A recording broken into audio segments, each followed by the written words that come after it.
All right. How I got here. You know, that's where I ended last night, was that I got to Al-Anon. Well, when I got here, I was not a happy person to be here. I didn't want to be here. I was angry. I had a lot of rage, and I had a lot of fear. I had a lot of guilt from things that I had done. And I tell you, one of the most crushing things that I learned in the beginning was that alcoholism was a disease. And the reason I say this is crushing, do you realize what I was doing to a sick human being? I did. I thought about all the physical abuse. I thought about all the verbal abuse, and I had tremendous guilt, and I couldn't talk about it. I couldn't tell anybody. My first group that I went to, there were 2 other women there, and they had been there in the program about 3 or 4 months longer than I. So we were all struggling together. But fortunately, there were several other groups of long-standing in town, and I began to go to some of those. And you know, those ladies appeared so sweet. The little thin-lipped ones, you know. I think a lot of the AA groups refer to them as the cookie-baking bitches, you know. These were those sweet little sisters that never said a little trashy word or of any kind, and they were all goody two-shoes, and they went to their church every Sunday, and that wasn't me. That wasn't me. And I was finding it hard to relate until one night, this one old woman stood up and she was talking about how she took a baseball bat to her husband, and they were all going, ah! And I thought, God, go for it! I thought, I love her. Because now, do you realize that when you share in a meeting, you give people permission to share? And by her telling that, I was able to start and to relate some of the physical abuse that I had done and be able to get some of this stuff out of my gut. So many times. So many times.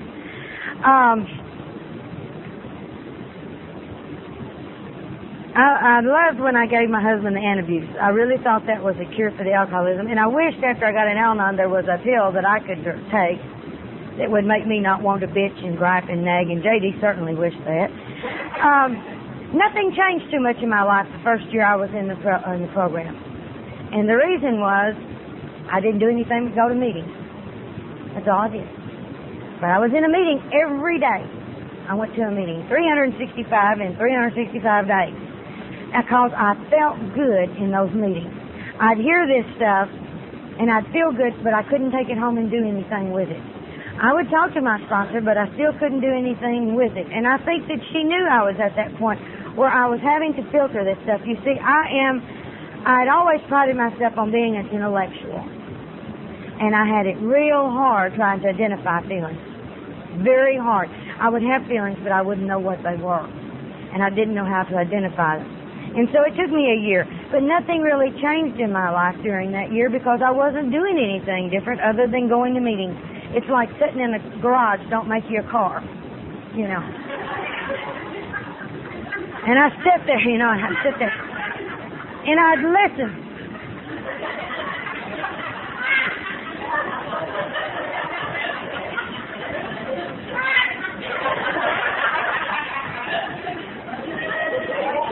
She's having an attack.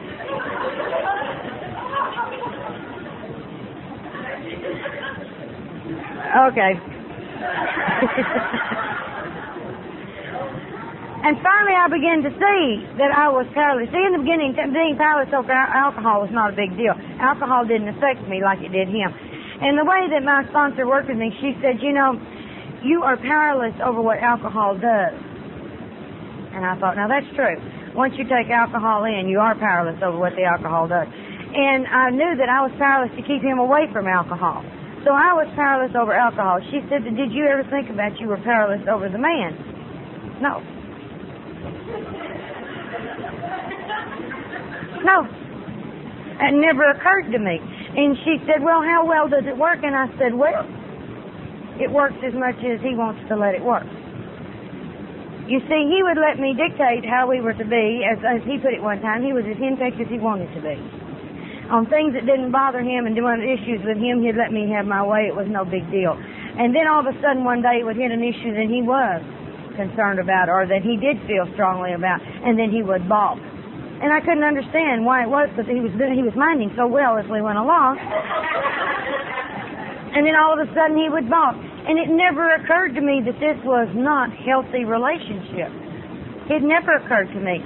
I just felt like that I was the intellectual of our family, and that, I had all this wisdom and all this knowledge I was doing so well with. And I was explaining this to my sponsor, and she said, but your best thinking got you here. Now, you hate to hear logic like that. Being a logical person, because, see, it made sense, even to me. And I said, well, that's true. And she said, what you're going to have to do is to allow him to be a person.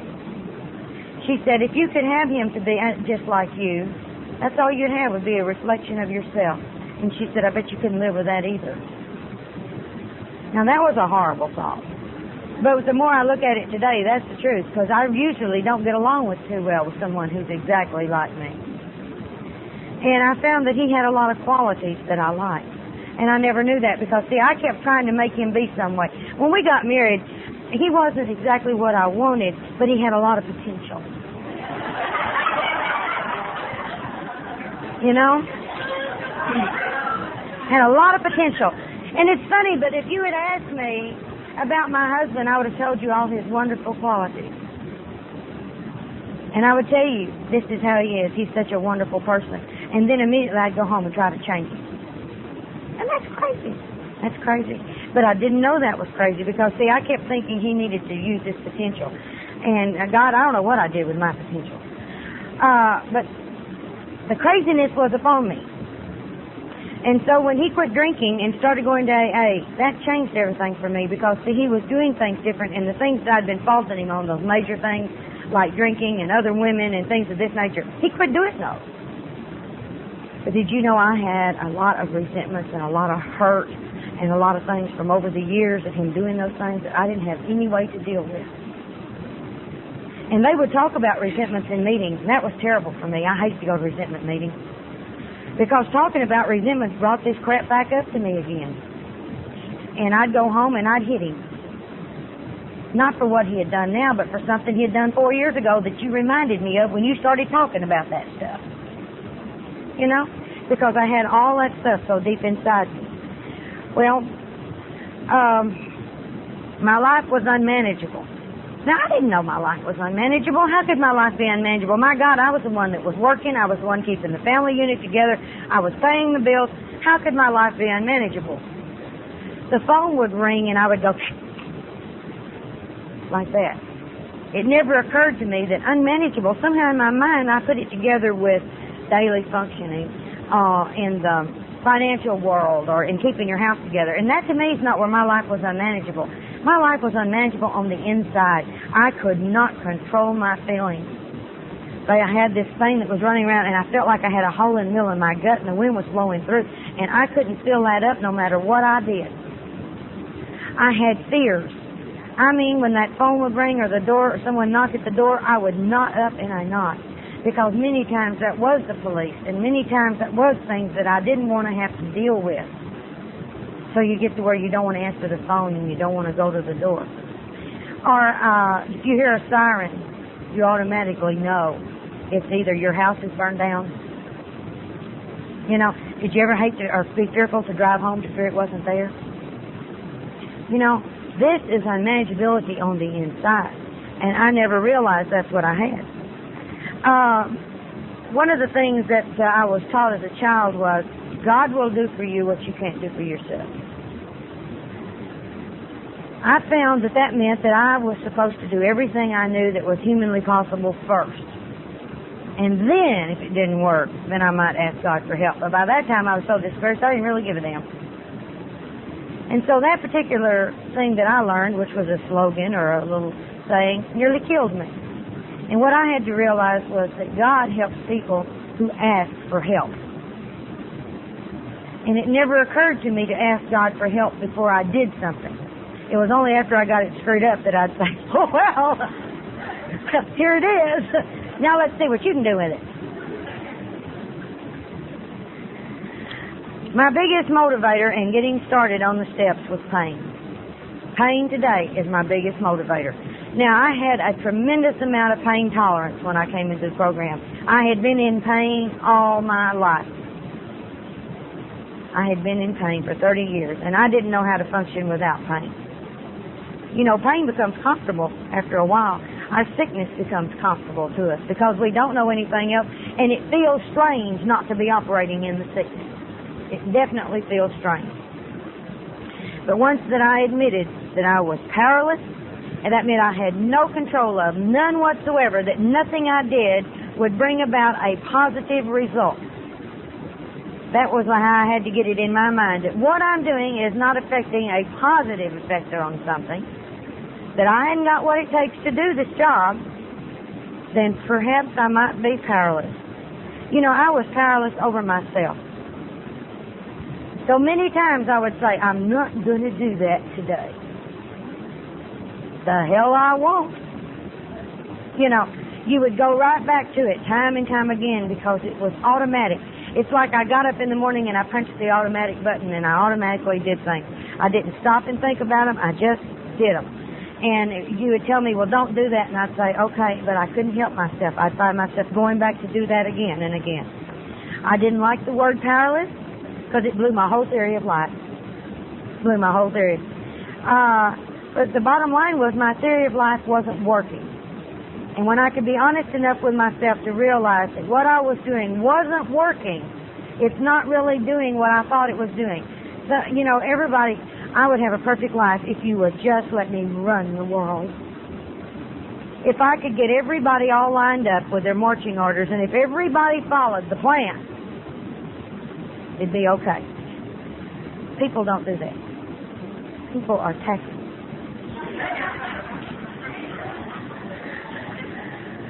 I had a big problem with the word honesty. I didn't know what honesty meant. I thought, well, that means you don't steal. And that means that you don't tell a lie. Well, now telling lies, you know, that's a good one right there. Think about telling lies for a minute. Well, you don't really tell a lie, but you don't really tell the truth. It's sort of a half-truth. My sponsor said, half-truth, whole lie. She said, when you willingly let somebody draw their own conclusion, you know, I would do that. I would tell you part of the thing and then let you draw your own conclusion, and if you got the wrong one, so be it. I didn't tell you that. You know, I was never responsible, you know, because you'd come back to me later and say, but you lied. And I said, no, I didn't. You assumed that. And I knew it in the beginning what you were doing, because I could tell by your actions what you were doing that you didn't know. The idea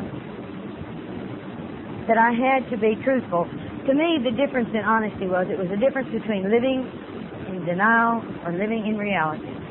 Because truth is reality. And if you can't get down to the truth, you'll never know what the reality of the situation is. And nothing can change. As long as I live in the fantasy, as long as I live in the denial about something, I'll never do anything to change it over here. Okay, another thing that I learned in the first step was acceptance. My powerlessness, not only over the alcohol, but the other things. The things that I couldn't and shouldn't try to do. Like, for instance, I can't make you mind me, and I shouldn't try to make you mind me. That's hard, because every fiber of my being wanted my way. You know, it was self-centeredness. That, oh God, that self-will is so strong. And you want things your way. You know, with self-centeredness, that, oh God, that self-will is so strong, and you want things your way. And see, that was the control. Oh, I love the control. And see, the irony of this is, I was paid to manage and control, and I was paid good money to manage and control. But you know, it's real funny. At home, I couldn't manage and control, and J.D. pointed it out to me, just a little plain piece of truth that I didn't think about. He was not being paid to mind me. At work, these people were being paid to follow my direction. And if you didn't, no ticky, no shirty, just like the Chinese laundry, you know. But at home, it didn't work that way. I should have thought of a reward system there, but I didn't. But it's crazy, the things that we do. It is crazy. Okay. You know, when doctors deliver babies, they usually, on my mind, they slap them on the butt and they hand them to their mama and they say, you have a lovely little boy. You have a lovely baby girl. Well, when the doctor handed me to Mama, I'm firmly convinced he said, "You have a little fixer."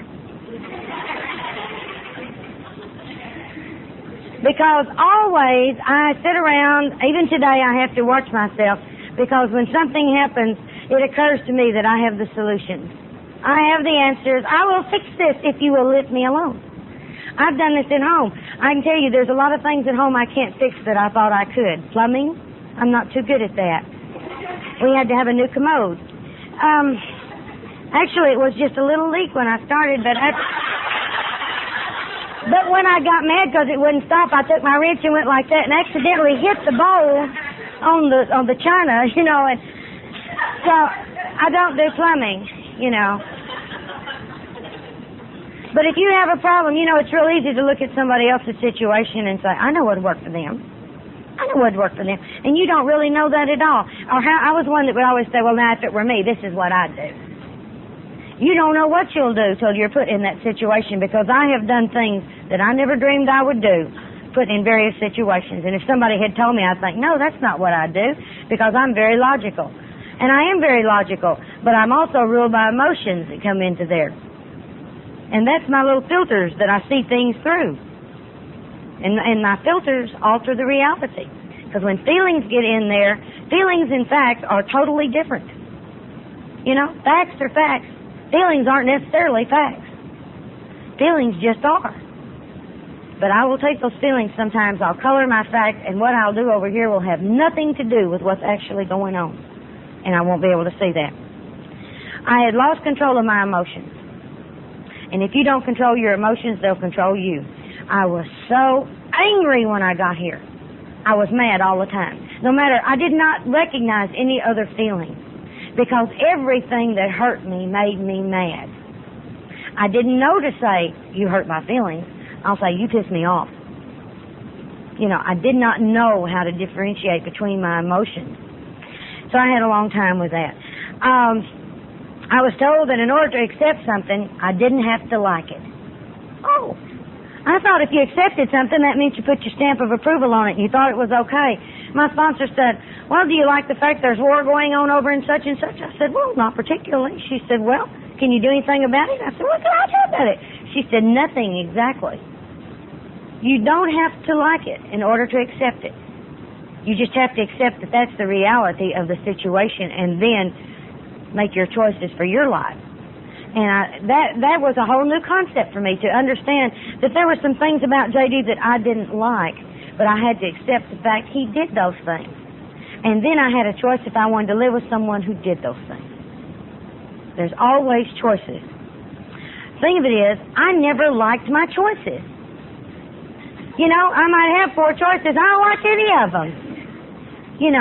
And it always occurred to me, though, see, I'm the kind of person you got to do something even if it's wrong. You just cannot do nothing. Just doing nothing. And my sponsor said, everything does not require a response from you. Yeah. She said, because I was the kind of person that would sit in the meeting, and if you commented on something, I had to rebut your comment. And the next person would say something, and I would have to say something again. And finally, my sponsor said, shut up. Now, that's real hard on your ego. Well, she had tried real gracefully mentioning to me if on occasion to take the cotton out of my ears and put it in my mouth and what have you, but you'd be surprising how the words shut up got my attention, and I needed that. I needed someone that had the guts to tell me that, And then I'd sit there, whole day in hell for I'll say another word. I'll show them. Let them die in ignorance. But I found out I could hear better. I could hear something besides the sound of my own voice. Okay. I had to learn that alcoholism, being a disease of threefold, that you either have to have abstinence, insanity, or death. As an Al-Anon, I had to learn that our disease is also the same way. You have to have acceptance, or you'll have insanity or death. Because if you don't accept it, it will drive you insane. And I didn't realize that until I had to make a 12-step call to one of our local hospitals. And they had a lady up in the 8th floor, which is a psycho ward, that was there, and they felt that her problem was alcohol related, that she was living with an alcoholic, and if someone could come and talk to her, then that we would be more beneficial to her than the psychiatric treatment that she had put herself in for. And when I was up there, I looked across the room, and there was a lady sitting over there drooling. She was in a catatonic trance, and I recognized her, and she had been in that first group that I used to go to. And she was the one that no matter what the meeting was on would say, but how do you keep him from drinking? But how do you keep him from drinking? And it drove her crazy. And I thought, oh my God, you know, it is a disease. Our disease is a disease. And it's serious. And I could die. You see, God put me in a place to see something that I needed to see to help me over that idea in my mind that it's not really that tragic for us, but it is. And then I began to get into the program a little more wholeheartedly. You begin to see and realize that you're not just dealing with a few little icky things here, but you're talking about your life and your gut. That's something you're going to, you know, the only person in the world you never leave nor lose is you. You're the one that's going to have to deal with you from now on. So you best get to know about you, and you better get to be comfortable with you, because you're the one, bottom line, that you're going to have to live with. Okay, so now I had my three choices. And then I thought about it. I get into words. I love words. And I got thinking about the word alcoholism. And I kept thinking, now my husband's not drinking. Why isn't he sane? He's not, you know, drinking was one thing, but sober, you know, he's not a joyride here.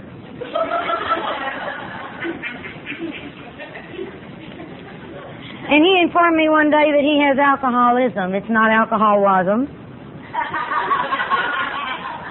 And he said, I will suffer from the ism the rest of my life, and I have to deal with it on a daily basis. And I thought, oh, isn't that cute?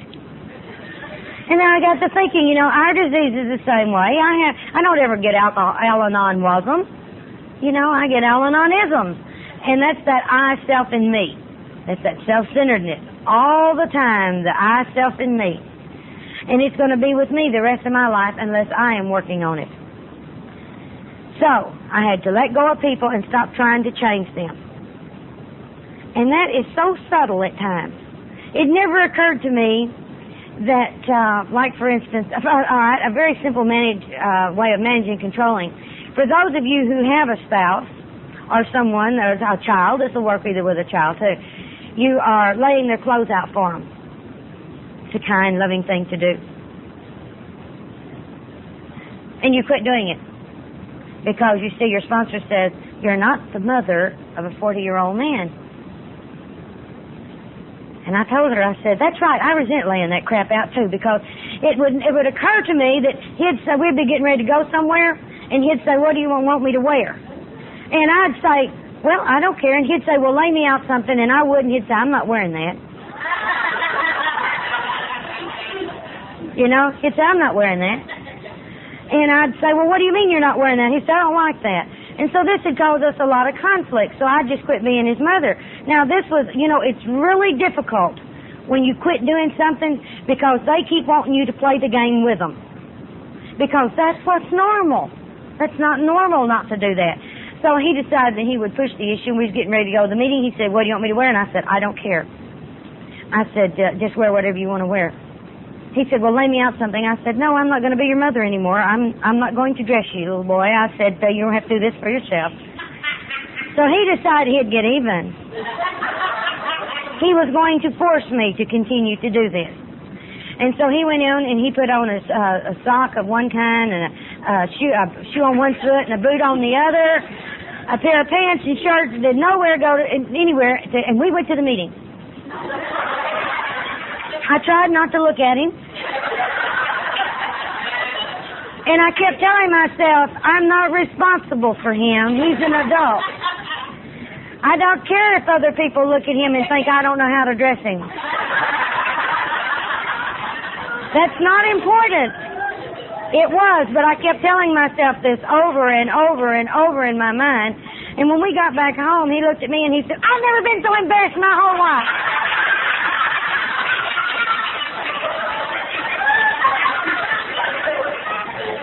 But I want to tell you the bottom line to this. I've not had it necessary to dress him ever again. So the hardest things you have to do are the things you have not to do. It's the hardest things are the things you got to stop doing. And now you're going to find out that you've got a lot of spare time that you never had before. Because I was always so busy taking care of you that I shortchanged me. And now I had time. I was always late trying to get rest.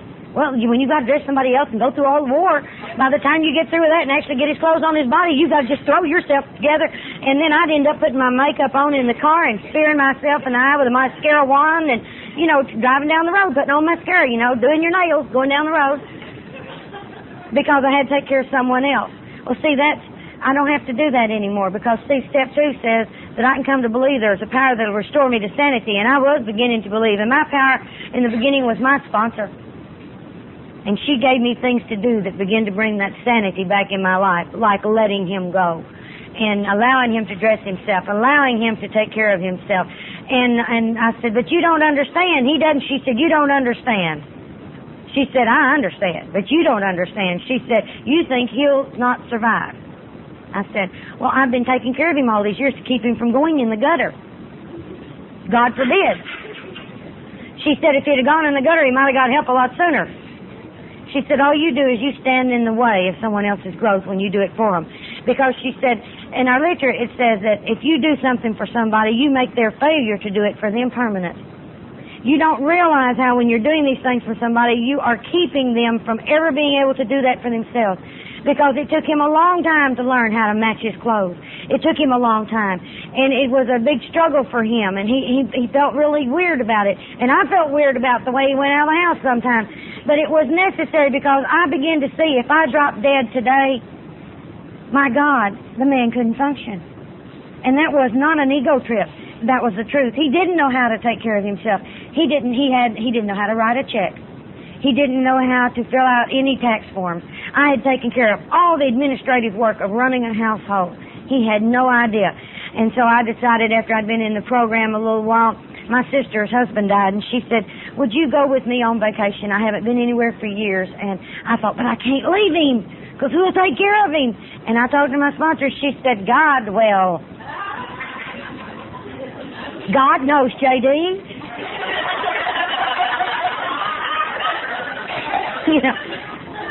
I said, but he'll need these meals and he doesn't cook. And she said, there's restaurants. And I said, but what if something happens to something? She says, we'll see. Oh, I love that now. Somebody I'll be sponsoring, they'll say, but what'll happen if I don't? I said, I don't know, we'll see. Life is a big adventure. We'll see. So I went off to Hawaii, and I knew that there would be no way that I could call him every day and talk to him, because if I did, he'd tell me a problem, and I would be in Hawaii trying to fix it in Arkansas. I knew that. So when I got there, I called, and I said, I'm here, I'm okay, I'm getting ready to have a good time. See you when I get home. Hung up. Now, I was there for 15 days, and I never called home. It was hard. You have to keep your hands in your pockets. Don't get near telephones. Walk the beach a lot. And I thought about it. I'm not going to lie to you that first year. I mean, it was very difficult to do. But did you know I was being restored? Because I found out that I got through it. And guess what? Everything that could go wrong went wrong with him. The motor on the attic fan burned out. The refrigerator died. The washing machine stopped. It was a plague of mechanical things. And I'd always taken care of all of that, The only casualty that we had was the washing machine. He and a guy that he sponsored decided they'd work on it. And the Maytag man told me it would cost more to put it back together than it would be to buy a new one. But other than that, he handled every one of those things. And what was so funny, on one thing that went wrong, he said he had no idea what to do about it. And he said, so he knew what to do. He called another Al-Anon.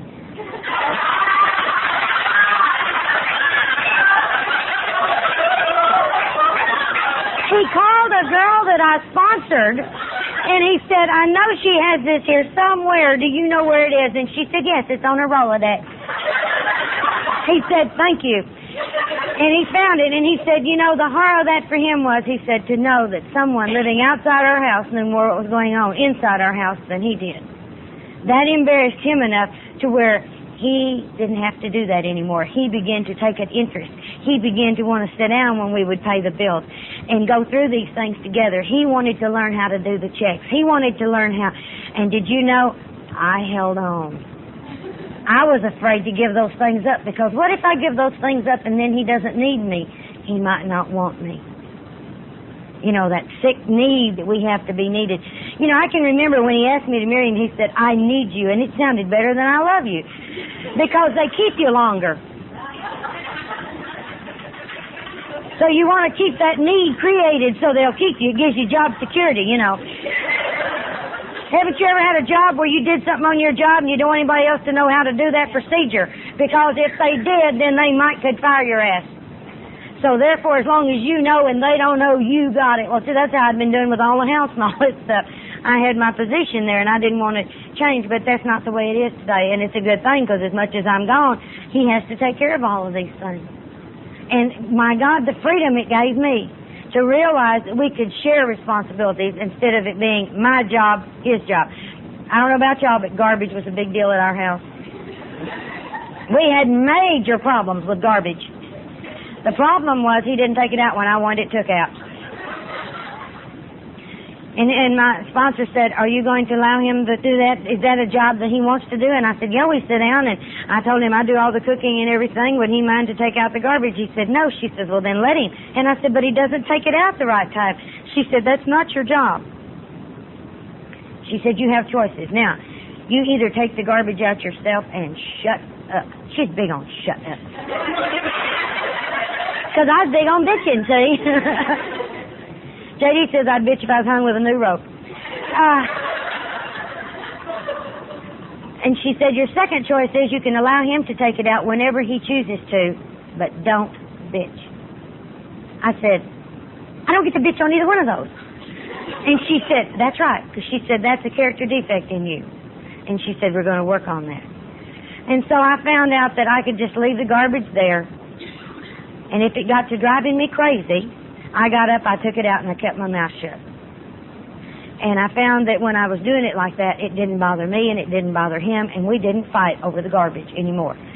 He squeezed the toothpaste in the middle of the tube. I hated that. My sponsor gave me such logical suggestions like, get 2 tubes of toothpaste.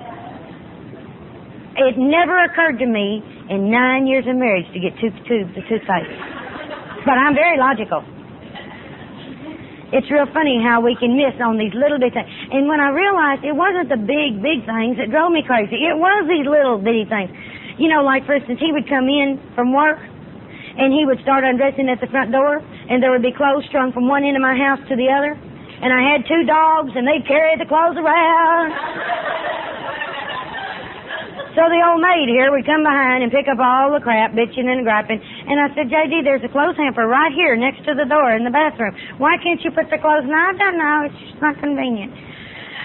And I thought, maybe we need one here, and here across the house.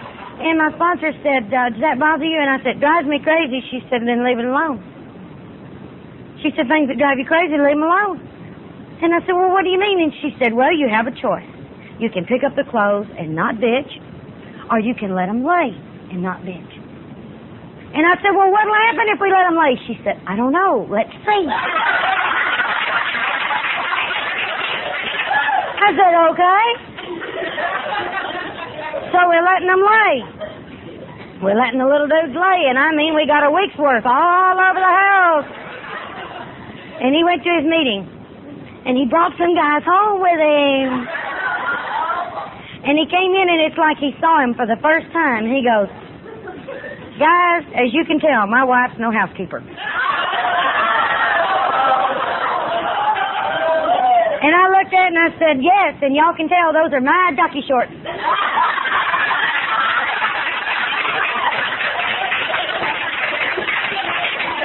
I've never had to pick up clothes again either. So it's amazing to see what will happen. It's amazing. Another thing I used to do that was real insane, I would turn over in the morning and look at him to see what kind of day I was going to have. You know, we talk about turning our will and our lives over to a power greater than ourselves. And how can you do that? Well, I don't know. I don't know why we have such a problem turning our will and life. I turn my will and life over to anything that had it. I turned it over to a practicing drunk. We're laying right there in the bed, because when I look at him and say, I wonder what kind of day I'm going to have, and it's based on what kind of day he has, I have just turned my will and my life over to that guy laying asleep right there in the bed. If I'm going down the road and the guy zips in front of me, pisses me off, I can turn my will and my life over to him. Have you ever sat there and watched the guy in the rearview mirror to see what he was going to do so you'd know what you was going to do? You just turned your will and your life over to the idiot behind you. But probably he's got a bigger idiot in front of him. It occurred to me that I turned my life over to the sales clerks. I let them upset me. Anytime I let what other people did affect me to that extent that I allowed it to upset me, I was turning my will and my life over them, because see, I was giving them my anger, I was giving them my feelings, and they just walked all over them. They really did, and I couldn't understand that. Now I want to tell you about this insanity. J.D. was home. He had not had a drink in 2 or 3 months, and I woke up one morning and I said, oh, he's going to get drunk today. I knew he was. It was raining. Rainy day. Bad news, rainy days. I looked. It's his daughter's birthday. She won't have anything to do with him. He's going to see the calendar. He's going to know it's her birthday. He's going to go crazy. He's going to get drunk. He's just going to get drunk. Well, I got to take the dogs to the groomer. I'll take him with me. Get up! He said, I want to sleep. I said, you want to get drunk, don't you?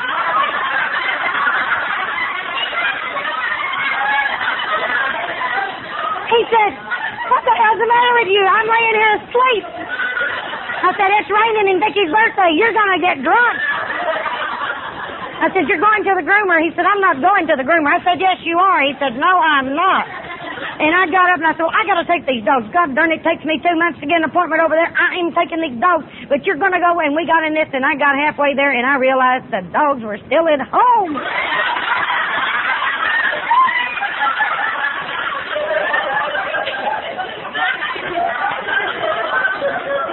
I called my sponsor and I said, you're right, I'm insane. There is no question about it. I am insane. Did you know that being powerless sometimes means being powerless over my reaction to someone else's behavior, or being powerless over my reaction to their reaction? Well, you can get in a string of that reaction if you're not careful. I always thought that we didn't need nuclear reactors. We just needed a room full of Al-Anons. We could do the world. Oh, Lord. And I found out, too, that in my insanity I used to love because of the need, and now I need because of the love. It's different. It's different altogether. Okay, let's see. I want to tell you about something. You know, the funniest things to me are the things that I have done since coming into the program. They're sometimes more bizarre than anything I could have done otherwise. I was redoing my house, and I had gotten me some joint cement in a gallon. I don't know if anybody's ever done any of this kind of work, but it comes pre-mixed in a gallon, or you can get it in a box where you've got to add a little bit, add some water, add a little bit, and that's just a nightmare. It's much better when it comes in a gallon like paint. And so my sister had wanted me to come do some at her house, and I had run out of the joint cement, so we went over to this store where I'd bought it, and they were out, and they said, but Sears probably has it. Now, Sears was one of those institutions that I had resentments about. But anyway, so I went over to the Sears department, and I explained to the man in the paint and hardware department what I wanted, and he said, we don't have that. He said, we have the little box of powder, but now over at the McCain store, they might have it in the gallon can. And I said, well, could you call and find out? Save me going over there for nothing. And he said, I'll be glad to. Well, he got busy, and so when he got the number, he said, here, you explain to the guy what you want. Now, it sounded simple to me. I said I wanted a 5-gallon can of pre-mixed joint cement. I did not want the powder in the box. Do you have it? Yes.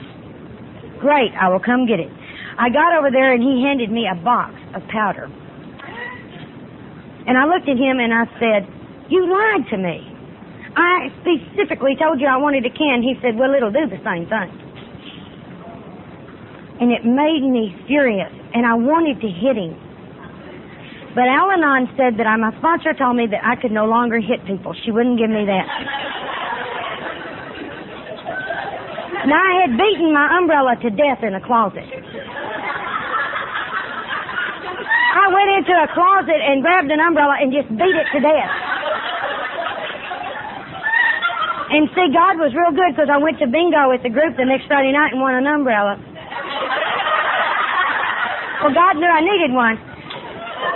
But now, so I'm standing in front of this jerk who has lied to me, and I want to hit him, but I don't want to be arrested. And so I just happened to look, and right next to him was the plants department.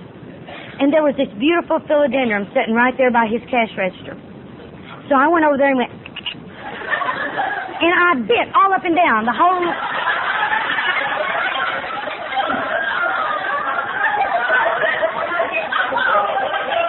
And my sister walked away. And he stood back.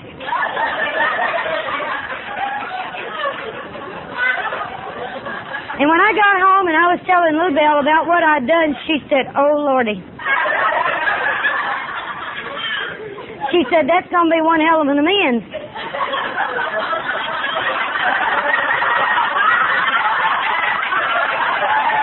It never occurred to me that I was going to have to see. I wasn't down that far in the steps. That was one hell of amends. We'll talk about that one later. But the worst kind of insanity was not these insane acts.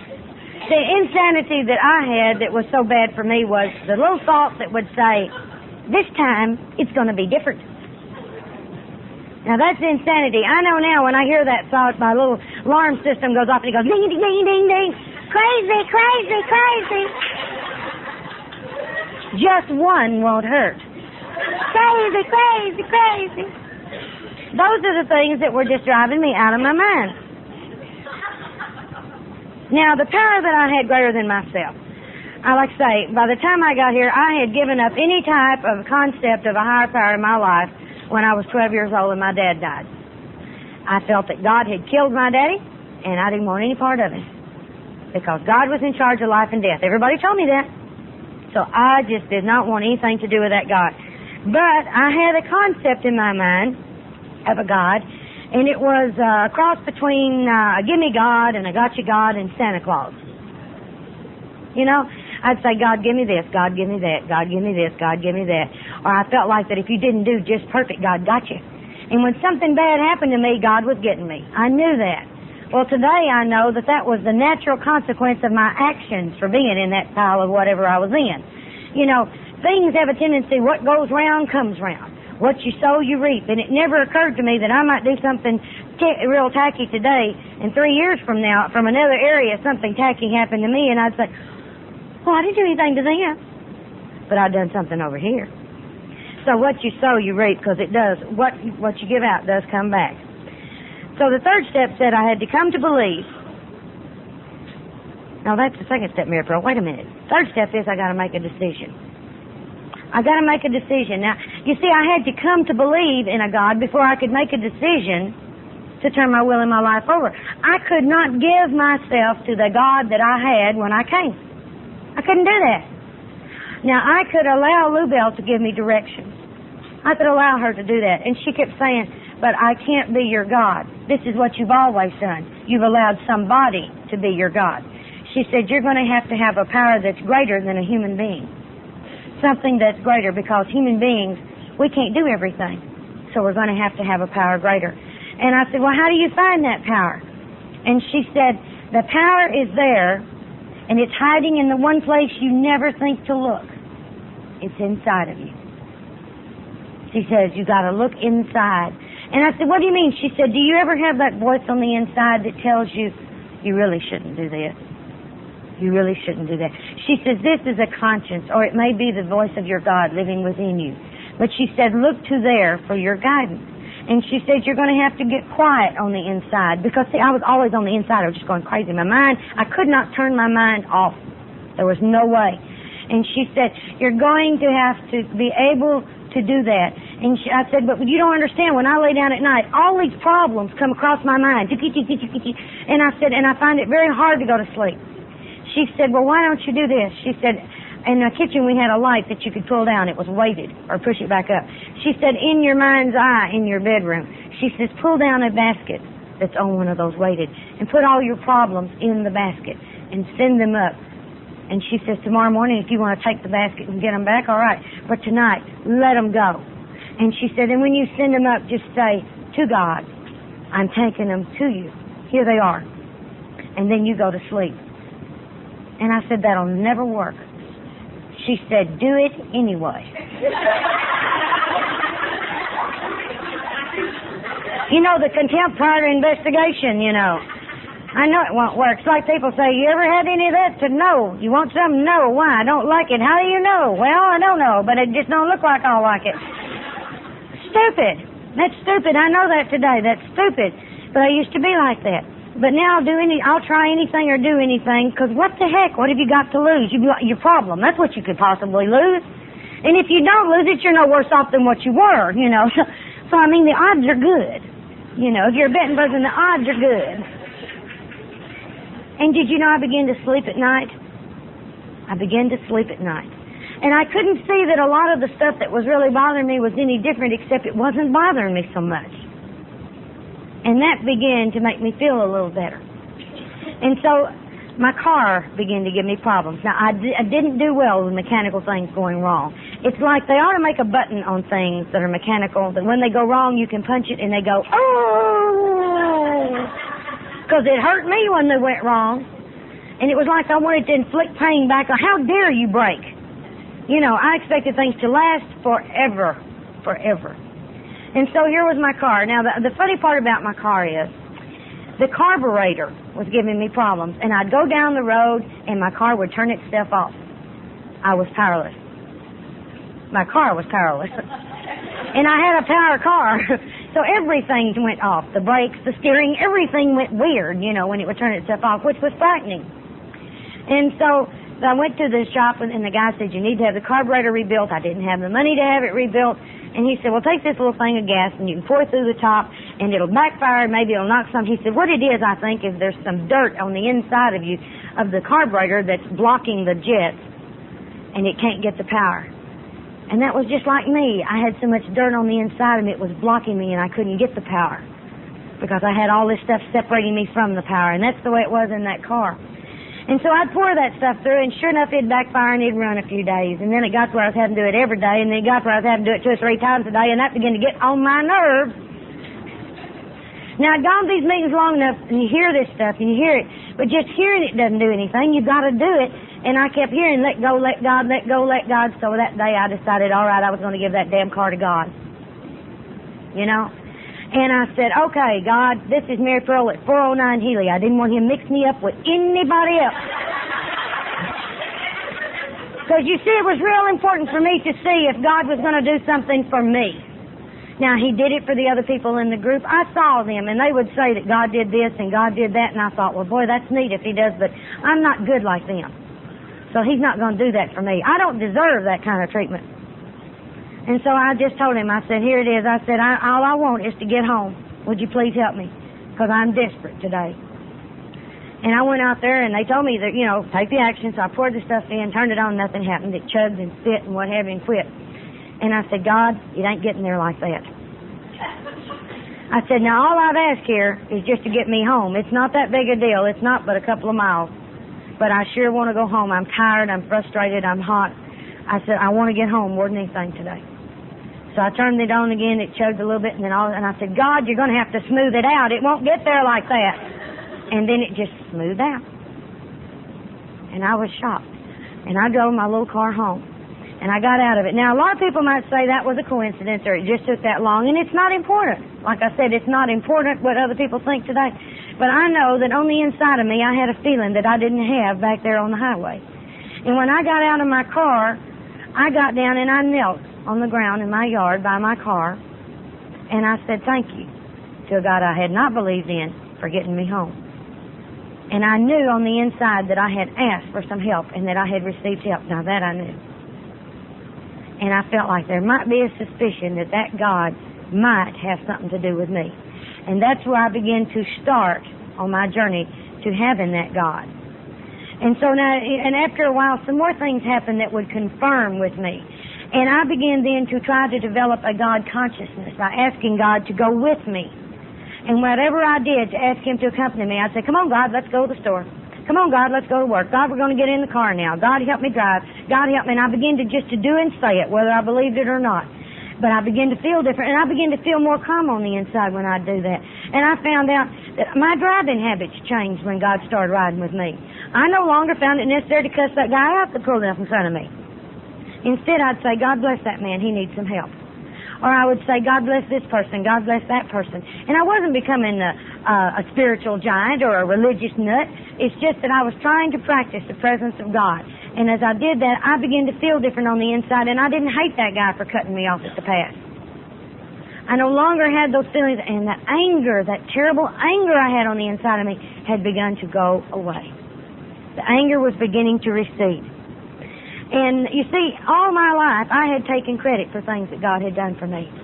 If things turned out good, I did it. If it screwed up, God did it to me. You know?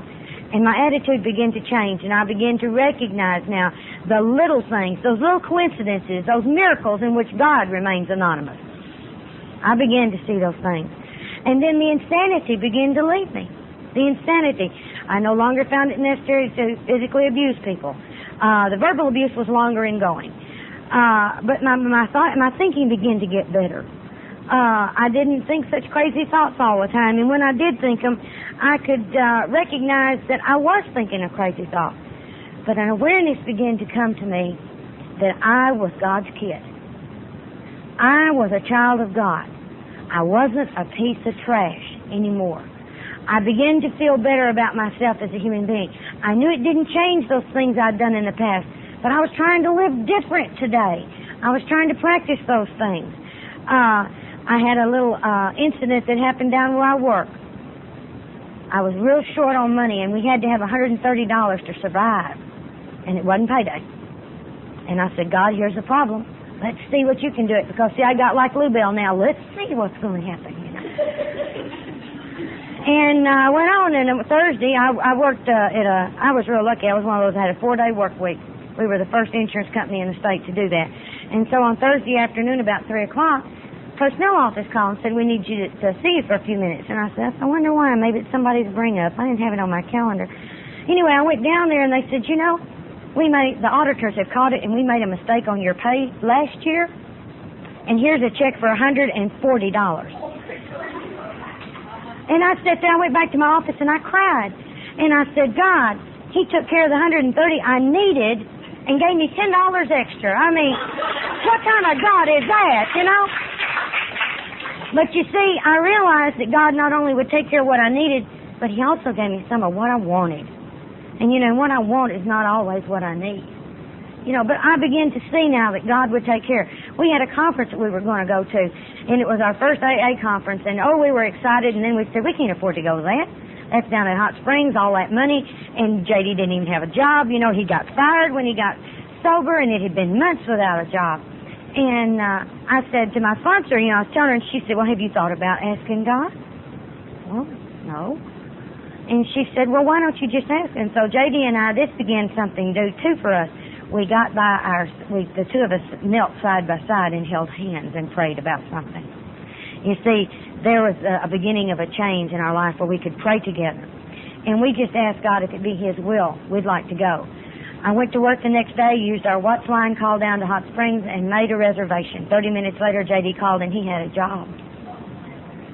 We took an action, and God was right there. And I want you to know that we like $35 when it came time to go to the conference.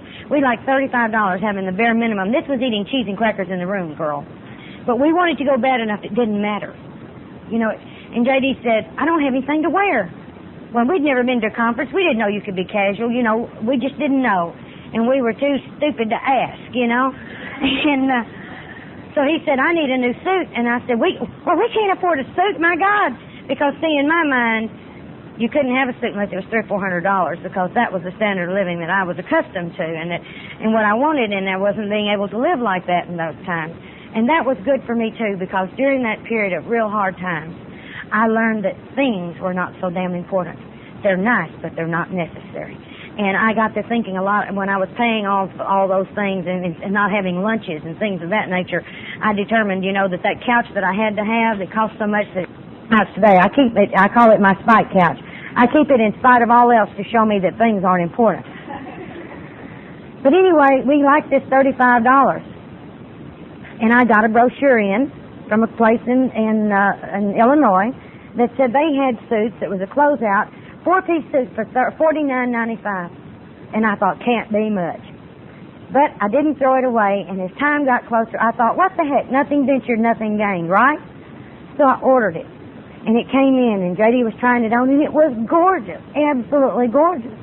And I said, how does it fit? And he said, well, let me see. He said, they got this old inspection tag wadded up, and he pulled out a 20, a 10, and a 5. Our $35 was in the pocket of the suit. And I said, I'd never thought to tell God to do it that way.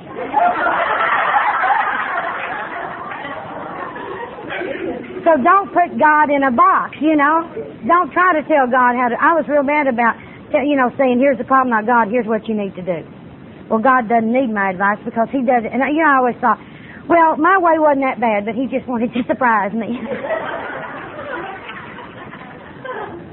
The arrogance in that. But God, to me, meant good, orderly directions, and I begin to have some of those in my life. Let me see if I have anything else. I know I'm running out of time here, but I wanted to try and cover the 3 steps this morning. The selfishness and the self-centeredness, that is the root of all our troubles, it tells us in the big book. And as long as self is that thing that gets between me and God. Self will get between you and God. What you want, what you think, all like that. And see, I thought that if you were going to be having God in charge of your will, that meant you just sort of float along with the tide and just take whatever comes, it's all right. And I didn't find that to be the way for me at all. I felt that God would give me orderly directions, and each morning when I'd get up, I would do the 3rd step prayer. And then if I didn't hear something specifically to do in meditation, I would do what was right in front of me to do. Clean the house. Go to work. There's certain things that are right there. But I always felt good during the course of the day because I could plan what was going to happen, whether I could plan what I wanted to do. But what happened wasn't usually what I planned. But I could go with that because I knew that because I'd turned my will over that day, that anything that happened that day was going to be for my better good in the long run. It was going to teach me how to do something. It was going to teach me not to do something. It was going to give me some guidance that I didn't have the day before because this power was going to work in my life. And I began to do this with the people I sponsored. And I had this one girl in particular that did not have a God, and she was having a lot of problems. And the thing about it is, as I began to work the program and make it a daily habit, it became automatic for me to do and to talk about God now. And so she was going to come over and pick me up, and we were going to the meeting that night. And she said, I'm a little fearful because we have a bad weather forecast. And I said, well, don't worry about it. God's going with us. She said, okay. And I didn't go into any big explanation about all this. I just said, I've asked God to go with us, and it's going to be okay. Well, we went, and while we were at the meeting, there was a big sleet storm that came in, and the roads were covered with ice going home, and we were coming down the freeway. Just as we topped this big overpass, she saw all these lights down below her where the cars were all crashed. And so she slammed on her brakes, and she began to go in the circles, and I said, Jennifer, turn in the direction of your slide. And she didn't hear me because she was so frightened. And I said, turn in the direction of the slide. And she didn't. And so I grabbed the wheel and I turned it just before we went off the overpass. But I was never frightened. I was never afraid. And there was a 27-car pileup, and we were the only car that was not touched. And we were right in the middle. Now, I can tell you, my faith grew greater, but she came to believe. And it was so good. She said that when we got home, she said she believed that I believed in my God. And that if my God would work for me, she wanted to know Him. And I thought, what a neat thing. What a neat thing. And I found that as I have continued to work my program and to share what God does for me, that it does make a difference. Thank you.